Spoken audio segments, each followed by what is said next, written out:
ఈరోజు అంటే 2025 మే 19th యొక్క current affairs and current related general studies గురించి ఒకసారి మనం మాట్లాడుకుందాం. మిత్రులారా, మీరు ఎవరైనా ఏకలవ్య కరెంట్ అఫైర్స్ యూట్యూబ్ ఛానల్కి కొత్తగా వచ్చినట్లయితే తప్పనిసరిగా మన ఛానల్ని సబ్స్క్రైబ్ చేసుకోండి. దయచేసి లైక్ చేయండి, మీకు ఇష్టమైతే దీన్ని షేర్ కూడా చేయండి. ఈరోజు ప్రధానంగా నేను ఏం చెప్దాం అనుకుంటున్నానంటే, ప్రధానమైన విశేషాలు ఏంటంటే, ఈరోజు క్యాంపస్ కాలింగ్ కార్యక్రమం అనే ఒక కార్యక్రమాన్ని ప్రారంభించడం జరిగింది. ఆ క్యాంపస్ కాలింగ్ ప్రోగ్రామ్ అంటే ఏంటి, అది ఎవరు ప్రారంభించారు, ఏ లక్ష్యంతో ప్రారంభించారు అనే విషయాల్ని మనం తప్పనిసరిగా మాట్లాడుకోవాలి. అంతేకాకుండా ఈరోజు ఆర్కియాలజికల్ సర్వే ఆఫ్ ఇండియా వాళ్ళు రాజోం కి బావ్లీ అనేటటువంటి ఒక నిర్మాణాన్ని, అంటే ప్రాచీన నిర్మాణాన్ని తిరిగి పునర్నిర్మించడం జరిగింది.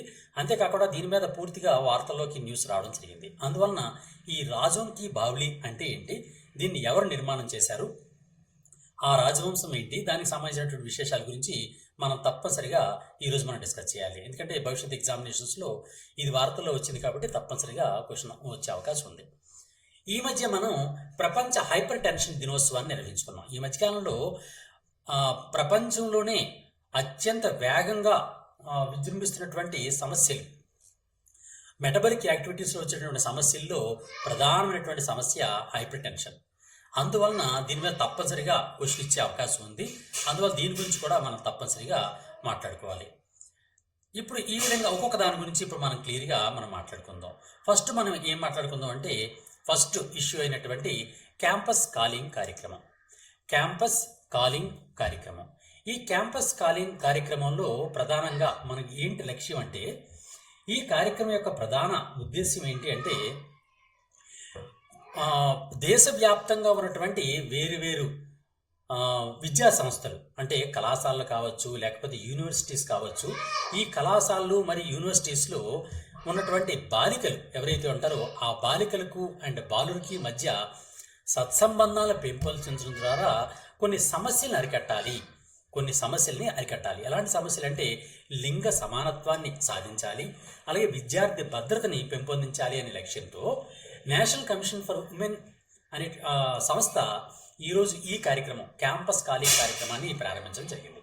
క్యాంపస్ కాలింగ్ కార్యక్రమాన్ని గురించి క్వశ్చన్ ఏ విధంగా అడుగుతారంటే, ఈ మధ్య క్యాంపస్ కాలింగ్ అనే కార్యక్రమాన్ని ఎవరు ప్రారంభించారు, ఏ సంస్థ ప్రారంభించింది అని అడుగుతారు. ఆ కార్యక్రమం ఏ సంస్థ ప్రారంభించిందంటే national commission for women, NCW. ఈ నేషనల్ కమిషన్ ఫర్ ఉమెన్ వాళ్ళే, అంటే జాతీయ మహిళా కమిషన్ అంటారు, మన తెలుగులో జాతీయ మహిళా కమిషన్ అంటారనమాట. ఈ జాతీయ మహిళా కమిషన్ వారు ఈ కార్యక్రమాన్ని ప్రారంభించడం జరిగింది. ఈ జాతీయ మహిళా కమిషన్ ఏ కారణంతో దీన్ని ప్రారంభించింది అని అంటే, సాధారణంగా కోఎడ్యుకేషన్ కళాశాలలు ఉంటాయి.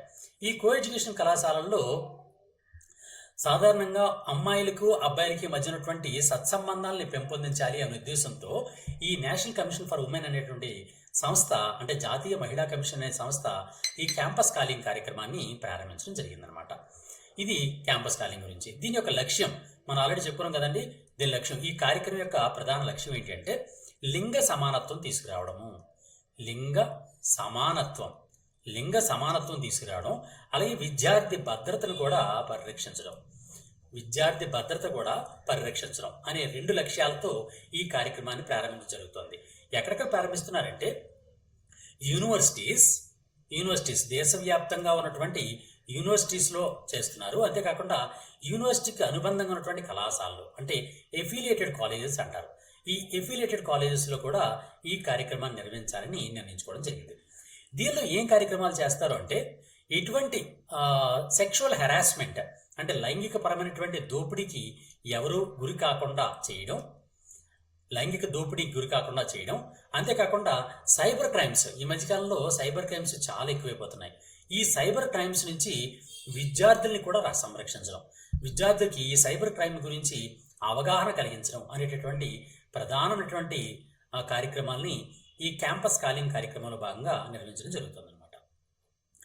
ఈ కార్యక్రమంలో భాగంగా ఏం చేస్తారంటే, ప్రధానంగా ప్రతి విద్యా సంస్థ నుంచి, అంటే ప్రతి యూనివర్సిటీస్ నుంచి కానీ లేదా ప్రతి కళాశాల నుంచి కూడా ఇద్దరు మెన్, అంటే ఇద్దరు పురుషులు అండ్ ఇద్దరు ఉమెన్, 2 పురుషులు మరియు 2 మహిళల రిప్రజెంటేటివ్స్, మహిళా ప్రతినిధుల్ని ఎంపిక చేసి వారిని కాలేజీ లేకపోతే ఆ యూనివర్సిటీకి సంబంధించినటువంటి లింగ సమానత్వ కార్యక్రమాలు, లింగ దోపిడీ అరికట్టేటువంటి కార్యక్రమాలు, అలాగే సైబర్ క్రైమ్ల గురించి అవగాహన కార్యక్రమాలు, ఇటువంటి కార్యక్రమాలన్నీ చేస్తూ ఉంటారన్నమాట. దానికోసం NCAA వాళ్ళు ఈరోజు క్యాంపస్ కాలింగ్ అనే కార్యక్రమాన్ని ప్రారంభించడం జరిగిందనమాట. ఇది దీనికి సంబంధించినటువంటి ప్రధానమైన విషయం. ప్రస్తుతం ఈ నేషనల్ కమిషన్ ఫర్ ఉమెన్ గురించి కూడా కొన్ని విషయాలు మనం మాట్లాడుకుందాం. ఏంటి అంటే నేషనల్ కమిషన్ ఫర్ ఉమెన్లో మనం ప్రధానంగా మాట్లాడుకోవాల్సిన విషయం ఏంటంటే, ప్రస్తుతం నేషనల్ కమిషన్ ఫర్ ఉమెన్ అంటే జాతీయ మహిళా కమిషన్ యొక్క చైర్మన్గా ఎవరున్నారు? ఇది చాలా చాలా ఇంపార్టెంట్ క్వశ్చన్ అండి. ఎవరు జాతీయ మహిళా కమిషన్ యొక్క చైర్మన్గా ఉన్నారంటే శ్రీమతి విజయ్ కిషోర్ రత్నాకర్ అనమాట. రహత్కర్, శ్రీమతి విజయ కిషోర్ రాహత్కర్. ఈ శ్రీమతి విజయ్ కిషోర్ రాహత్కర్ గారు ప్రస్తుతం జాతీయ మహిళా కమిషన్ యొక్క అధ్యక్షులుగా ఉన్నారన్నమాట. ఈ జాతీయ మహిళా కమిషన్ సాధారణంగా ఏం చేస్తుంటుంది? దేశవ్యాప్తంగా ఉన్నటువంటి మహిళలు ఎవరైతే ఉంటారో ఆ మహిళల యొక్క హక్కుల కోసం పోరాటం చేసేటటువంటి సంస్థే జాతీయ మహిళా హక్కుల కమిషన్ అనమాట. అంటే జాతీయ మహిళా కమిషన్ అని పిలుస్తూ ఉంటారు అనమాట. ఈ జాతీయ మహిళా కమిషన్ ఏం చేస్తుంటుందంటే ఎప్పటికప్పుడే మారుతున్నటువంటి పరిస్థితులకు అనుగుణంగా చట్టాల్లో మార్పులు చేయాలని లేదా కార్యక్రమాల్లో మార్పులు చేయడం కోసం ప్రభుత్వానికి సిఫార్సులు చేస్తూ ఉంటుందన్నమాట. ఆ విధంగా నేషనల్ కమిషన్ ఫర్ ఉమెన్ అనేటటువంటిది పనిచేస్తూ ఉంటుంది. ఆ కమిషనే ఇప్పుడు ఈ కార్యక్రమాన్ని చేపట్టడం జరిగిందనమాట. ఇది క్యాంపస్ కాలింగ్ కార్యక్రమం నుంచి ప్రధానమైన విశేషాలు. నెక్స్ట్ మరో విషయం చూద్దాం. అదేంటి అంటే రాజోన్ కి బావ్లీ. ఈ రాజోన్ కి బావ్లీ అనేటటువంటి ఈ సంస్థని ఈ మధ్య ఆర్కియాలజికల్ సర్వే ఆఫ్ ఇండియా వాళ్ళు కనుక్కొని దాన్ని అభివృద్ధి పరచడం జరిగింది. ఈ రాజోన్ కి బావ్లీ అనేటటువంటి దాన్ని ఎవరు అభివృద్ధి పరిచారంటే archaeological survey of India. Archaeological survey of India. ఈ ఆర్కియాలజికల్ సర్వే ఆఫ్ ఇండియా ఏం పని చేస్తుంటుంది? భారతదేశంలో ఉన్నటువంటి ప్రాచీనమైనటువంటి నిర్మాణాలు ఏవైతే ఉన్నాయో ఆ ప్రాచీన నిర్మాణాలని సంరక్షించడం కోసం ఏర్పాటు చేయబడినటువంటి, అంటే దాని సహజ సిద్ధంగా ఏ విధంగా అయితే ఉన్నాయో అదే విధంగా నిర్మాణంలో ఉంచేటటువంటి లక్ష్యంతో ఈ ఆర్కియాలజికల్ సర్వే ఆఫ్ ఇండియా అనేది పనిచేస్తూ ఉంటుందన్నమాట. ఈ మధ్య ఈ ఆర్కియాలజికల్ సర్వే ఆఫ్ ఇండియా వాళ్ళు, అలాగే TCS అంటే టాటా కన్సల్టెన్సీ సర్వీసెస్ వాళ్ళు, వీళ్ళందరూ కలిపి ఈ రాజోన్ కి బావ్లీ అనేటటువంటి ఒక పురాతన నిర్మాణాన్ని తిరిగి పునర్వైభవం తీసుకురావడం జరిగిందనమాట. అంటే దాన్ని మరింత బాగా అభివృద్ధి పరచడం జరిగింది. అందువల్ల ఇది ఈ వార్తలోకి రావడం జరిగింది. అందువల్ల ఇప్పుడు మనం ఏం నేర్చుకోవాలి అంటే ఈ రాజోన్ కి బావ్లీ మీద వార్తల్లో వచ్చినటువంటి నేపథ్యంలో దీని మీద క్వశ్చన్స్ తప్పనిసరిగా వచ్చే అవకాశం ఉంది. మరి ఏ విధంగా వచ్చే అవకాశం ఉంది ఒకసారి చూద్దాం. ఈ రాజోన్ కి బావ్లీ మీద ఎలా వస్తుందంటే ఇటీవల ఎక్కడ కనుగొన్నటువంటి రాజోన్ కి బావ్లీ పరిరక్షణ కోసం ప్రభుత్వం చర్యలు చేపట్టింది. అంటే ఈ రాజోన్ కి బావ్లీ అనేటటువంటిది ఎక్కడ ఉంది అనే ప్రశ్న వస్తుంది. అది ఎక్కడుందంటే ఢిల్లీలో ఉందండి. ఢిల్లీలో ఉన్నటువంటి నిర్మాణం అన్నమాట. నిజానికి రాజోన్ కి బావ్లీ అంటే అర్థం ఏంటంటే రాజుల యొక్క, అంటే రాజులు నిర్మించినటువంటి ఒక బావి అనమాట. రాజోన్ కి బావ్లీ అనేది ఏంటి అంటే అర్థం ఏంటంటే రాజులు నిర్మించినటువంటి ఒక బావి. ఆ బావిని నిర్మించారు కాబట్టి పురాతన కాలంలో నిర్మించారు. ఆ నిర్మించిన దాన్ని ప్రస్తుతం ఇప్పుడు మనం దాన్ని సంరక్షణ చేయడం కోసం కార్యక్రమాలు చేపట్టడం జరిగిందనమాట. ఈ విధంగా ఈ కార్యక్రమంలో ప్రధానంగా మనం గుర్తుంచుకోవాల్సిన అంశం ఏంటంటే రాజోన్ కి బావ్లీ అనేటటువంటిది ఎక్కడ ఉంది, ఏ ప్రదేశంలో ఉంది అన్నది మనం గుర్తుంచుకోవాలి. అది ఎక్కడుందంటే ఢిల్లీలో ఉంది. ఇక్కడ మరొక ప్రధాన విషయం చెప్తాను మీకు. ఇక్కడ ఆల్రెడీ చెప్పాను, ఢిల్లీలోని మెహ్రౌలీ ప్రదేశంలో, మెహ్రౌలీ అనే ప్రాంతంలో ఇది ఉందన్నమాట. మెహ్రౌలీ, ఢిల్లీలోని మెహ్రౌలీ ప్రాంతంలో ఇది ఉంది. ఇందుకే ఈ రాజోన్ కి బావ్లీ లేదా రాజుల యొక్క బావి అనే దాన్ని ఎవరు నిర్మించారంటే గతంలో మనకు అనేకమైనటువంటి రాజవంశాలు పరిపాలన చేశాయి భారతదేశాన్ని. ఆ రాజవంశాల్లో ఒకనొక వంశమే లోడీ వంశం. లోడీ వంశం.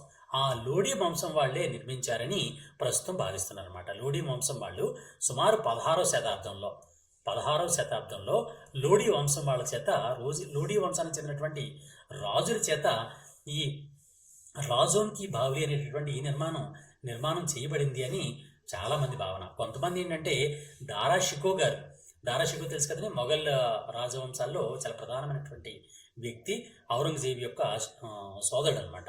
ఆయన నిజానికి మన భారతీయ సంస్కృతి సాంప్రదాయాల మీద కూడా చాలా మంచి అభిమానం కలిగినటువంటి వ్యక్తి. అయితే అతను నిర్మించారు అని కొంతమంది భావిస్తున్నారు. కానీ ఎక్కువగా ఉన్నటువంటి ఆధారాలు, ఈ మధ్యకాలంలో వచ్చినటువంటి ఆధారాల ప్రకారం లోడీ వంశానికి చెందినటువంటి రాజోన్ అనేటటువంటి ఒక మిస్త్రీ వంశం, ఒక ప్రత్యేకమైనటువంటి వర్గం అనమాట. ఆ వర్గాన్ని మిస్త్రీలు అంటారు. ఆ మిస్త్రీలు నిర్మించినటువంటి నిర్మాణము అని చాలా వరకు ప్రస్తుతం భావిస్తున్నారు అనమాట. ఇందుకు ఈ బావిని ఎందుకు నిర్మించారు? ఇది ఒక స్టెప్ వెల్ అనమాట. స్టెప్ వెల్ అంటే స్టెప్స్ ఉన్నటువంటి ఒక బావి అనమాట. ఆ బావి ఏంటంటే నీటిని నిల్వ చేసుకోవడం కోసం ప్రాచీన విధానం ఇందులో కనిపిస్తూ ఉంటుంది. ఇందులో పర్యావరణ అనుకూలమైనటువంటి విధానం ఉండి ఇంజనీరింగ్లో ఒక ప్రత్యేకమైనటువంటి కళ ఉంటుందన్నమాట అందులో. ఆ విధంగా ప్రాచీన కాలంలో పర్యావరణానికి ఎటువంటి విఘాతం కలగకుండా నీటిని నిల్వ చేసుకునేటటువంటి అవకాశం అందులో కనిపించడం ఉంటుందన్నమాట. దాన్ని రాజోన్కి బావిలో కనిపిస్తుంటుంది కాబట్టి దాన్ని ఒక ప్రముఖమైనటువంటి నిర్మాణంగా, ప్రాచీన నిర్మాణంగా ప్రస్తుతం అభివృద్ధి పరచడం జరుగుతుందన్నమాట. ఇది రాజోన్కి బావి. అయితే ఇక్కడ ఇప్పుడు మన వార్తలోకి ఏంటొచ్చింది? లోడీ వంశం అనేది వచ్చింది.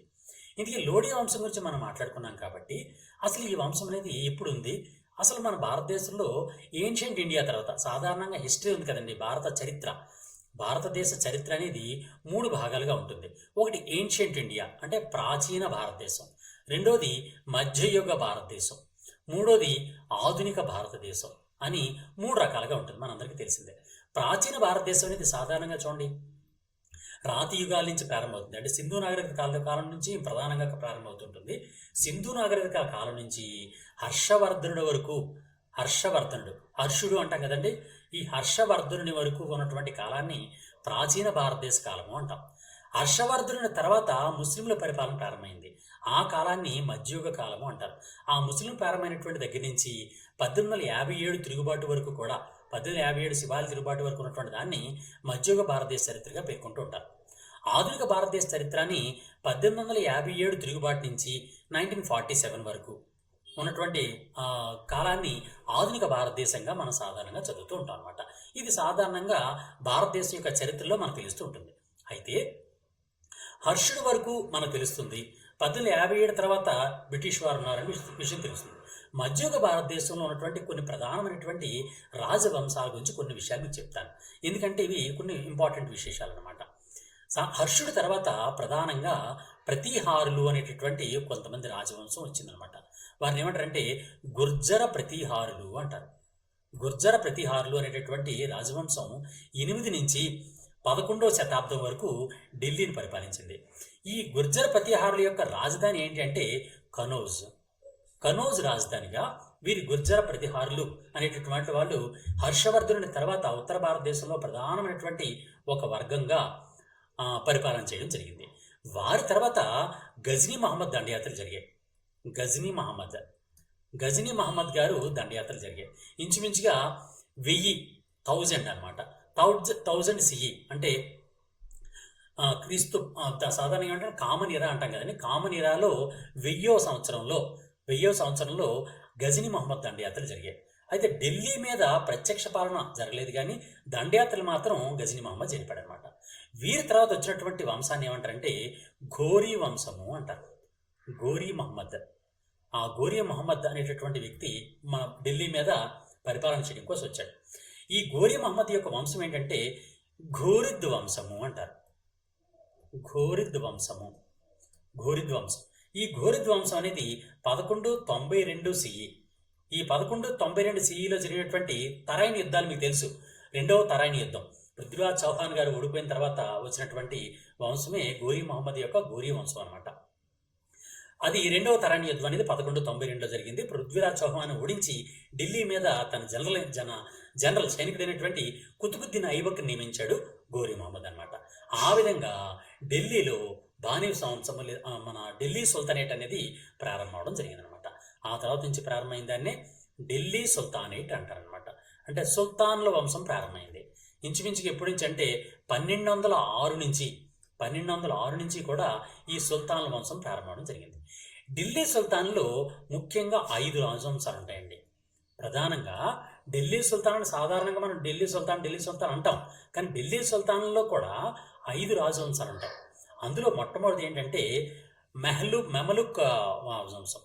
మెమలుక్ లేదా దీన్నే బానిస వంశం అని కూడా పిలుస్తుంటారు. మెమలుక్ వంశం లేదా బానిస వంశం.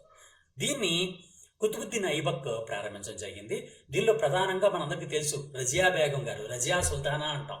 భారతదేశాన్ని పరిపాలించినటువంటి మధ్యయుగాల్లో పరిపాలించిన స్త్రీ, ముస్లిం స్త్రీ ఎవరు అంటే రజియా సుల్తానా.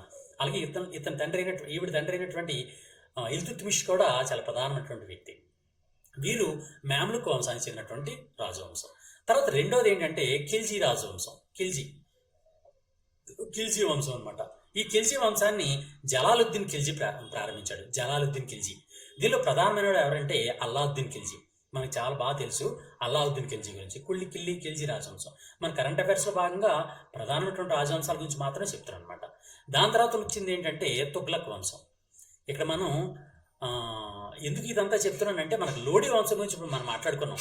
రాజోన్కి బావ్లీలో భాగంగా లోడీ వంశం దీన్ని నిర్మించింది అని చెప్పుకున్నాం కదండి. అందుకని ఈ రాజవంశాలు చెప్తున్నాను. ఇప్పటి నుంచి మన హర్షవర్ధనుడు వచ్చిన తర్వాత ఎవరెవరు వచ్చారో దాన్ని బట్టి నేను చెప్తాను అనమాట. ఇప్పుడు తుగ్లక్ వంశం. తుగ్లక్ వంశం అనేది ఇంచుమించుగా 1320-1414 కాలంలో ఇంచుమించుగా అది పరిపాలన సాగింది. దీనికి తుగ్లక్ వంశాన్ని స్థాపించిన వారు ఎవరంటే గియాసుద్దీన్ తుగ్లక్ గారు ఈ రాజవంశాన్ని ప్రారంభించడం జరిగింది. ప్రారంభించిన వ్యక్తి ఎవరంటే గియాసుద్దీన్ తుగ్లక్. అది తుగ్లక్ వంశం. దీనిలో మొహమ్మద్ బిన్ తుగ్లక్ మనకు బాగా తెలిసినటువంటి వ్యక్తి ఎవరంటే మొహమ్మద్ బిన్ తుగ్లక్. ఆయన కాకుండా ఫిరోజ్ షా తుగ్లక్ కూడా చాలా ఫేమస్ అయినటువంటి వ్యక్తి. నెక్స్ట్ 4వ వంశం. ఢిల్లీ సుల్తానేట్లో 4వ వంశాన్ని సయ్యద్ వంశము అంటారనమాట. సయ్యద్ వంశం ఇది 1414లో ప్రారంభమైంది. 1451 వరకు కూడా ఢిల్లీ పరిపాలన చేసిందన్నమాట. ఢిల్లీ పరిపాలన సయ్యద్ వంశం. ఈ సయ్యద్ వంశంలో సయ్యద్ సుల్తాన్ అని ఒక ఆయన ఉండేవారు. ఆయన కొంచెం ఫేమస్ అయినటువంటి వ్యక్తి అనమాట. అది సయ్యద్ వంశం. సయ్యద్ వంశం తర్వాత వచ్చినటువంటి వంశమే ఇప్పుడు మనం చెప్పినటువంటి లోడీ వంశం అనమాట. ఓకేనండి, ఇది మనకు కావాల్సిన పాయింట్. లోడీ వంశం. ఈ లోడీ వంశం అనేది 1451 నుంచి 1526 వరకు కూడా ఢిల్లీలో పరిపాలన సాగించారండి. ఈ లోడీ వంశాన్ని స్థాపించిన వారు ఎవరంటే బహ్లోల్ లోడీ. ఈ బహ్లోల్ లోడీ అనేటటువంటి వ్యక్తి లోడీ వంశాన్ని స్థాపించారు. అండ్ ఇబ్రహీం లోడీ మనకు బాగా తెలుసు. బాబర్ చేతిలో ఓడిపోయిన వ్యక్తి ఎవరంటే ఇబ్రహీం లోడీ. ఆ ఇబ్రహీం లోడీయే లోడీ వంశానికి చెందిన వ్యక్తి అనమాట. లోడీ వంశంలో చిట్ట చివరి వ్యక్తి ఎవరు అంటే ఇబ్రహీం లోడీ. ఈ ఇబ్రహీం లోడీని బాబర్ ఓడించాడు. ఎప్పుడంటే 1526 సంవత్సరం. ఇక్కడ చూపించాను. 1526 సంవత్సరంలో బాబర్ ఇతను ఓడించాడు. ఇక్కడ పానిపట్టి యుద్ధం, మొదటి పానిపట్టి యుద్ధం అంటాం. మొదటి పానిపట్టి యుద్ధం 1526లో ఇబ్రహీం లోడీకి బాబర్కి మధ్య జరిగింది. దానిలో ఇబ్రహీం లోడీ ఓడిపోవడం వల్ల లోడీ వంశం అనేది అక్కడతో ఆగిపోయి నెక్స్ట్ మొఘల్ సామ్రాజ్యం ప్రారంభమైందనమాట.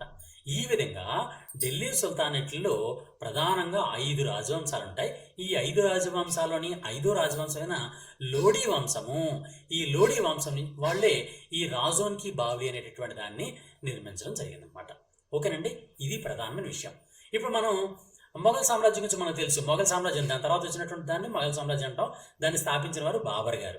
బాబర్ స్థాపించాడు. ఆయన తర్వాత ఆయన కొడుకు అయినటువంటి హుమయూన్, అక్బర్, షాజహాన్, ఔరంగజేబు ఇలా మొత్తం అందరూ కూడా పరిపాలించారు. చివర 1857 తిరుగుబాటు సమయంలో బ్రిటిష్ వారికి చివరగా దొరికినటువంటి అంటే ఆయన బంధించినటువంటి చివరి మొఘల్ రాజు ఎవరంటే బహదూర్ షా టూ. ఈ విధంగా మధ్యయుగ భారతదేశ చరిత్రలో మొత్తం అందరు కూడా గుర్జర ప్రతిహారులు, గజనీ మహమ్మద్, తర్వాత గోరీ మహమ్మద్, ఢిల్లీ సుల్తాన్ ఇచ్చినటువంటి 5 రాజవంశాల్లో మామలుక్ వంశం, ఖిల్జీ వంశం, తుగ్లక్ వంశం, సయ్యద్ వంశం, లోడీ వంశం వస్తుంది. లోడీ వంశం తర్వాత వచ్చిన వంశమే మొఘల్ వంశం.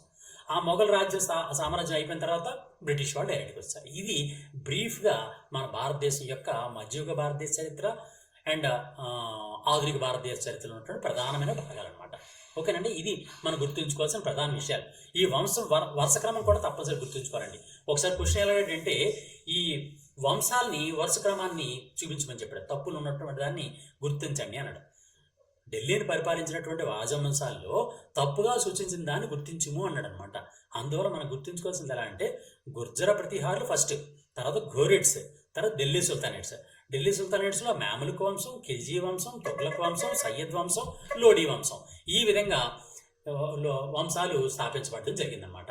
ఓకే, ఇది దీనికి సంబంధించినటువంటి రాజోన్కి బాబ్రీకి సంబంధించిన ప్రధాన విషయాలు. నెక్స్ట్ మరొక విషయం చూద్దాం. మరొకటి ఏంటంటే ఈరోజు అంటే ఈరోజు కాదనుకోండి, already 2 days back world hypertension day, ప్రపంచ హైపర్ టెన్షన్ దినోత్సవం లేదా ప్రపంచ రక్తపీడన దినోత్సవం నిర్వహించడం జరిగింది. ప్రపంచ హైపర్ టెన్షన్ డే, ఇది చాలా ఇంపార్టెంట్ క్వశ్చన్ కాబట్టి మళ్ళీ ఈరోజు నేను చెప్తున్నాను. ప్రపంచ హైపర్ టెన్షన్ డే ఎప్పుడు చేస్తారంటే మే 17వ తేదీన ప్రపంచ హైపర్ టెన్షన్ డే అనే దాన్ని చేస్తూ ఉంటారు అనమాట. ప్రపంచ హైపర్ టెన్షన్ డే. అయితే ఇక్కడ విషయం ఏంటంటే సాధారణంగా ప్రస్తుతం ప్రపంచంలో అత్యంత ఎక్కువగా వ్యాపిస్తున్నటువంటి ఈ జీవన సంబంధమైనటువంటి వ్యాధి ఏది అంటే హైపర్ టెన్షనే. అంటే దీన్ని బీపీ అంటాం మనం, తెలుసు కదండి. బీపీ హై బీపీ అంటాం. బీపీ అంటే బ్లడ్ ప్రెషర్. ఈ బ్లడ్ ప్రెషర్, హై బీపీ అనే దాన్ని మనం ఇబ్బందికరమైనటువంటి పరిస్థితిగా మనం చూపిస్తుంటాం. ఈ బీపీ వల్ల వచ్చేటటువంటి ప్రమాదాలని అవగాహన చేసుకొని బీపీని తగ్గించడం కోసం కృషి చేయాలి ప్రజలందరూ కూడా అనే ఉద్దేశంతో ప్రపంచవ్యాప్తంగా ప్రపంచ హైపర్ టెన్షన్ డే అనేది అన్ని నిర్వహిస్తూ ఉంటారన్నమాట. ఇది దీనికి సంబంధించిన ప్రధాన అంశం. అయితే 2025లో దీనికి ఒక ప్రత్యేకమైన థీమ్ ఉంది. ఏంటి ఆ థీము ఒకసారి చూద్దాం. థీమ్ ఏంటది? 2025 ప్రపంచ హైపర్ టెన్షన్ డే యొక్క థీమ్ ఏంటి అంటే measure your blood pressure accurately. Measure your blood pressure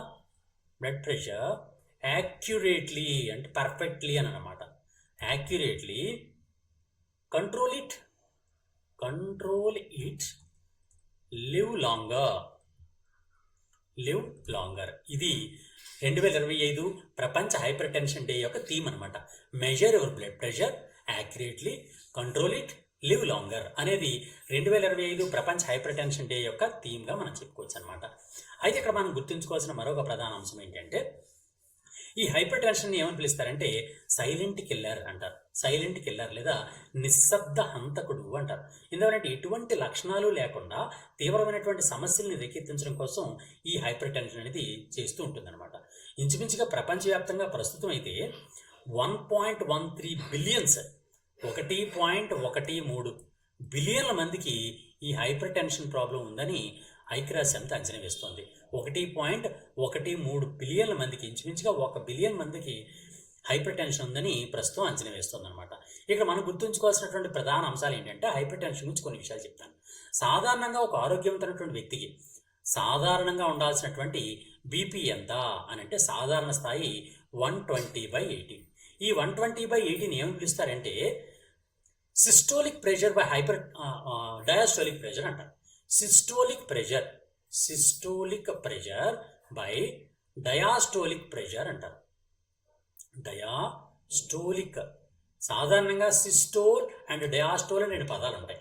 systole అంటే అర్థం ఏంటంటే గుండె సంకోచం చంద్రాన్ని సిస్టోల్ అంటారు, గుండె వ్యాకోచం చంద్రాన్ని డయాస్టోల్ అంటారు. ఇది సైన్స్ అండ్ సైకాలజీ చాలా ఇంపార్టెంట్ పాయింట్స్ అనమాట. గుండె సిస్టోల్ అవుతున్నప్పుడు అంటే సంకోచం చెందుతున్నప్పుడు రక్తనాళాల్లో ఉన్నటువంటి రక్తపీడనాన్ని 120గా మనం చూపిస్తూ ఉంటాం. దాన్ని సిస్టోలిక్ ప్రెషర్ అంటారు. అదే గుండె వ్యాకోచం చెందుతున్నప్పుడు అంటే గుండె డయాస్టోల్ చెందుతున్నప్పుడు రక్తనాళాల్లో ఉన్నటువంటి పీడనాన్ని డయాస్టోలిక్ ప్రెషర్ అంటారు. దాన్ని 80గా మనం చూపిస్తుంటాం. ఈ విధంగా ఆరోగ్యవంతమైనటువంటి వ్యక్తికి 120/80గా బ్లడ్ ప్రెషర్ అనేది, సాధారణ బ్లడ్ ప్రెషర్ అనేది ఉంటుందన్నమాట. మరి హైపర్ టెన్షన్ అని ఎప్పుడు పిలుస్తారు? హైపర్ టెన్షన్ అంటే అధిక రక్తపీడనము లేదా అధిక రక్తపోటు అంటారు. అధిక రక్తపోటు అని ఎప్పుడు పిలుస్తారంటే 120, ఇది సిస్టోలిక్ ప్రెషర్ 120 ఉంది కదండి, అది 140 దాటినా లేదా 80 ఉంది కదండి, ఆ 80 90 దాటినా అంటే 140/90 బ్లడ్ ప్రెషర్ అని వస్తే దాన్ని హైపర్ టెన్షన్గా పిలుస్తూ ఉంటారు అనమాట. హైపర్ టెన్షన్లో కూడా మళ్ళీ దశలు ఉంటాయి అనుకోండి. 140కి ఒక రకం ఉంటుంది, 160కి సెకండ్ స్టేజ్ అంటారు, 180 అయిపోతే థర్డ్ స్టేజ్ అంటారు అనమాట.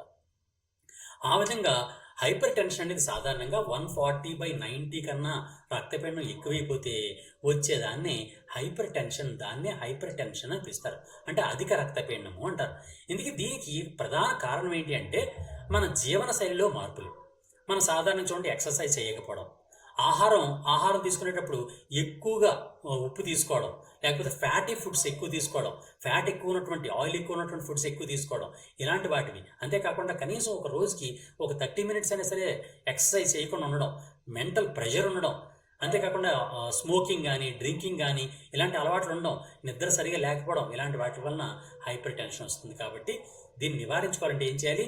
తక్కువ ఉప్పు తీసుకోవాలి, కొవ్వు పదార్థాలు, నూనె పదార్థాలు తక్కువ తీసుకోవాలి, పళ్ళు కూరగాయలు ఎక్కువ తీసుకోవాలి, ప్రతిరోజు కూడా కనీసం హాఫ్ అన్ అవర్ పాటు ఎక్సర్సైజ్ చేయాలి, మెంటల్ ప్రెషర్ని తగ్గించుకోవడం కోసం యోగా లాంటి, ప్రాణాయామం లాంటివి చేయాలి. దాంతో మన మానసికమైనటువంటి మరియు మన శారీరకమైనటువంటి ఆరోగ్యం అనేది పెంపొందుతుంది. మనకి ఈ సిగరెట్ స్మోకింగ్ కానీ, లేకపోతే ఆల్కహాల్ డ్రింకింగ్ కానీ ఇలాంటివన్నీ కూడా నిషేధించుకోవాలి. అంటే కనీసం ప్రతిరోజు కూడా 7 నుంచి 8 గంటల పాటు పర్ఫెక్ట్ అయినటువంటి నిద్ర మాత్రం మనకు కలిగి ఉండాలన్నమాట. ఇటువంటివన్నీ ఉంటే ఆటోమేటిక్గా మనకి ఎటువంటి ప్రమాదాలు కాకుండా మనకి ఈ హైపర్ టెన్షన్ నుంచి మనం ఇబ్బంది పడకుండా ఉంటాం అన్నమాట. ఇది దీనికి సంబంధించినటువంటి ప్రధాన అంశం. ఈరోజు మనం ఏంటంటే మాట్లాడుకున్నాం అంటే క్యాంపస్ కాలింగ్ అనే కార్యక్రమం.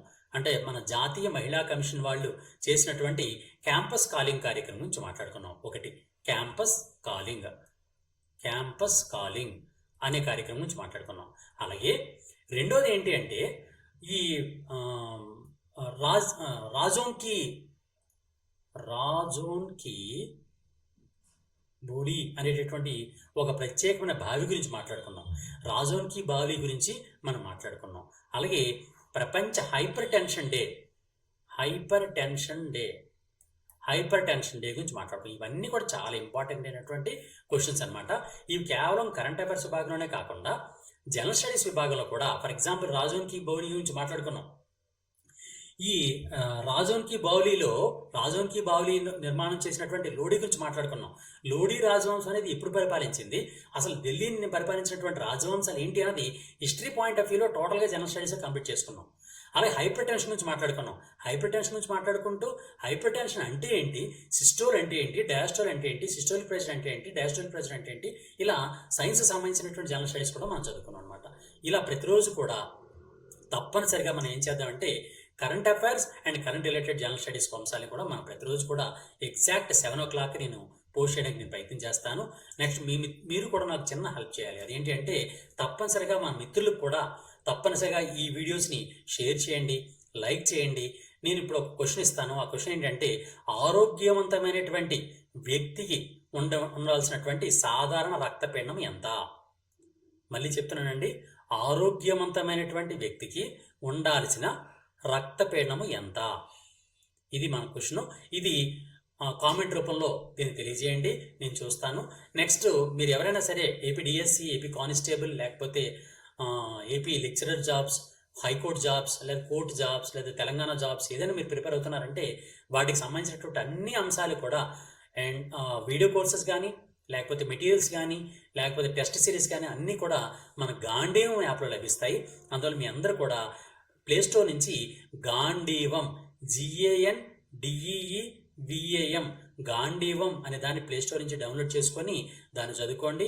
లేదంటే డిస్క్రిప్షన్లో దానికి సంబంధించిన లింక్ కూడా ఇస్తాను, దాన్ని డౌన్లోడ్ చేసుకొని తప్పనిసరిగా గాంధీవం యాప్ నుంచి మీకు కావాల్సినటువంటి మెటీరియల్స్ని, మీకు కావాల్సిన టెస్ట్ సిరీస్ని పొందుతారని ఆశిస్తూ all the best. God bless you. Thank you very much. తప్పనిసరిగా లైక్ చేయండి, కామెంట్ చేయండి, షేర్ చేయండి. Thank you.